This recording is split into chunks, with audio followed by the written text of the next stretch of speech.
தாய்லாந்தில் நடைபெற்ற 6வது பிம்ஸ்டெக் உச்சி மாநாட்டில் கலந்து கொண்ட பிரதமர் நரேந்திர மோடி தலைமையில் இரு நாடுகளுக்கும் இடையிலான சில ஒப்பந்தங்கள் கையெழுத்தானது. தெற்கு ஆசியா மற்றும் தென்கிழக்கு ஆசியாவில் உள்ள இந்தியா, இலங்கை, வங்கதேசம், நேபாளம், தாய்லாந்து, மியான்மர் மற்றும் பூட்டான் ஆகிய 7 நாடுகள் சேர்ந்து பிம்ஸ்டெக் எனப்படும் பல்துறை தொழில்நுட்ப மற்றும் பொருளாதார ஒத்துழைப்புக்கான வங்காள விரிகுடா முன்னெடுப்பு கூட்டமைப்பை உருவாக்கியுள்ளது. அந்த வகையில் இந்த ஆண்டுக்கான மாநாடு தாய்லாந்தின் பாங்காக்கில் 2 நாட்கள் நடைபெறுகிறது. இந்த மாநாட்டில் கடல்சார் பாதுகாப்பு, விண்வெளி ஆய்வு, பயங்கரவாத தடுப்பு, சுற்றுலா விவகாரங்கள் உள்ளிட்டவைகளில் இணைந்து செயல்படுவது குறித்து ஆலோசனை நடத்தப்படும். இந்த நிலையில் இந்த ஆண்டிற்கான பிம்ஸ்டெக் கூட்டமைப்பு மாநாடு தாய்லாந்தில் நடைபெற்றது. அதில் பிரதமர் நரேந்திர மோடி பங்கேற்றிருந்தார். இந்தியா தாய்லாந்துக்கு இடையேயான உத்திசார் ஒத்துழைப்பை நிறுவுவது குறித்த கூட்டு பிரகடனம் வெளியிடப்பட்டது. மேலும் டிஜிட்டல் தொழில்நுட்பத்துறையில் ஒத்துழைப்புக்காக தாய்லாந்து அரசின் டிஜிட்டல் பொருளாதார அமைச்சகத்துக்கும் இந்திய அரசின் மின்னணுவியல் தகவல் தொழில்நுட்ப அமைச்சகத்துக்கும் இடையே புரிந்துணர்வு ஒப்பந்தமும் கையெழுத்தானது. குஜராத்தின் லோத்தலில் உள்ள தேசிய கடல்சார் பாரம்பரிய வளாகத்தை மேம்படுத்துவதற்காக மத்திய அரசின் துறைமுகங்கள்,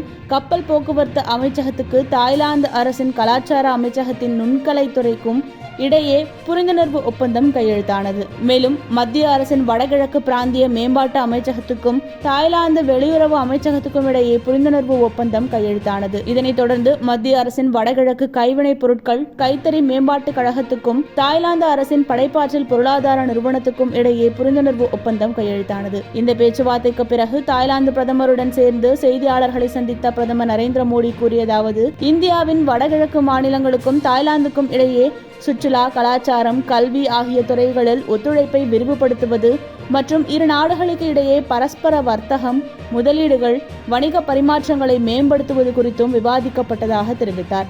மேலும் பாதுகாப்பு நிறுவனங்களுக்கு இடையே வியூகம் சார்ந்த பேச்சுவார்த்தையை குறித்து விவாதிக்கப்பட்டதாகவும் தெரிவித்தார். மேலும் பல நூற்றாண்டுகளுக்கு பழமையான இந்தியா தாய்லாந்து உறவு இரு நாடுகளின் ஆழமான கலாச்சார மற்றும் ஆன்மீக இழைகளுடன் பிணைக்கப்பட்டுள்ளதாக தெரிவித்திருந்தார். மேலும் தனது உரையில் பௌத்த மதத்தின் பரவலானது நமது இந்திய மக்களின் வாழ்வோடு இணைந்துள்ளது எனவும், அதேபோல நமது ராமாயணமும் தாய்லாந்து நாட்டுப்புற வாழ்வில் ஒன்றிணைந்துள்ளதாகவும் குறிப்பிட்டார். மேலும் சமஸ்கிருதம், பாலி மொழியின் தாக்கம் இன்றும் மொழிகளிலும் மரபுகளிலும் பிரதிபலிப்பதாக தெரிவித்தார். இறுதியாக தாய்லாந்தில் கடந்த மார்ச் 28ஆம் தேதி ஏற்பட்ட நிலநடுக்கத்தால் உயிரிழந்தவர்களுக்கு இந்தியா சார்பாக இரங்கல் தெரிவிப்பதாகவும், காயமடைந்தவர்கள் குணமடைய பிரார்த்திப்பதாகவும் கூறியிருந்தார். பிரதமர் மோடியின் இந்த தாய்லாந்து பயணத்தை இன்று முடித்துக்கொண்டு அங்கிருந்து நேரடியாக இலங்கை செல்லும் பிரதமர் அந்நாட்டு தலைநகர் கொழும்புவில் இலங்கை அதிபரை சந்திக்க உள்ளார். இலங்கை அதிபராக அனுரகுமார திசநாயக்க பொறுப்பேற்ற பிறகு பிரதமர் மோடி அரசு பயணம் மேற்கொள்வது இதுவே முதன்முறையாகும். முன்னதாக கடந்த டிசம்பர் மாதம் இலங்கை அதிபராக பொறுப்பேற்ற பின் இந்தியாவிற்கு வருகை தந்து இந்திய எல்லைக்குள் எந்தவித சட்டவிரோதமான செயல்பாடுகளும் நடக்க இலங்கை அரசு அனுமதிக்காது என உறுதியளித்து பேசியிருந்தார்.